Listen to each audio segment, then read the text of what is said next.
আমিও ছোট ক্রিয়েটর, আপনিও হয়তো বা ছোট ক্রিয়েটর হতে পারেন, কিন্তু আমার আর আপনার মধ্যে যে কোনো একটা প্রবলেম হতে পারে কি যে এই শর্টসে ঢুকে এই যে ভিডিও পাবলিশ হয় না, প্রাইভেট হয়ে থাকে। তো এখন এটা কেন যে প্রাইভেট হয় আমরা তো কি জানি না, আমরা অনেকেই বুঝি না। আমি প্রথমে বুঝিনি, তারপর থেকে বোঝার পর থেকে আমার এই ভিডিওগুলো আপলোড করা সহজে।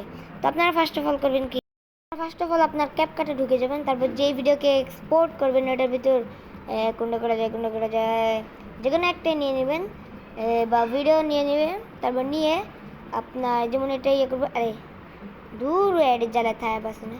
তো এক্সপোর্ট করা শেষ হলে আপনার ইউটিউবে টিপ দিবেন। এখন ইউটিউবে টিপ দেওয়ার পর আপনি দেখবেন আপনার ভিডিও, এখন আপনি শর্টস দিবেন নাকি বড় ভিডিও। আমি বড় ভিডিও দেব না, আরে শর্টস দিয়ে ফেলছি। আরে শর্টস না তো বাইরে না, কে বাইরে কেমনে ভাই? আরে বাইরে আরে মহাবিপদ তো। আরে ভাই এই পাইছি পাইছি। আরে ইউটিউবের তো বাইরে। তো এখন আপনারা ঢুকে যাবেন, তারপর ইউটিউবের ভিতর টিপ মেরে ভিডিওর মধ্যে নেক্সট টিপ মারবেন। ভিডিও করতে চাইলে নেক্সট, আর শর্টস করতে চাইলে ইনটু শর্টস।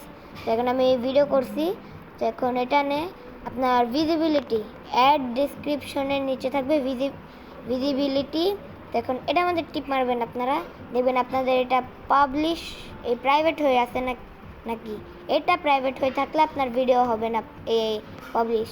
তো আপনি এখন পাবলিশ দিয়ে এই সেট অ্যাজ ইনস্ট্যান্ট প্রিমিয়ার দিবেন না, পাবলিশ দিয়ে তারপর আপনার ভিডিওকে যা ইচ্ছা তা করবেন। এই ডিসক্রিপশন লিখে মিখে কি আবল তাবল লিখে খালি দিয়ে দিবেন, এতে আমার যায় আসে না। সাবস্ক্রাইব আর লাইক করেন ভাই।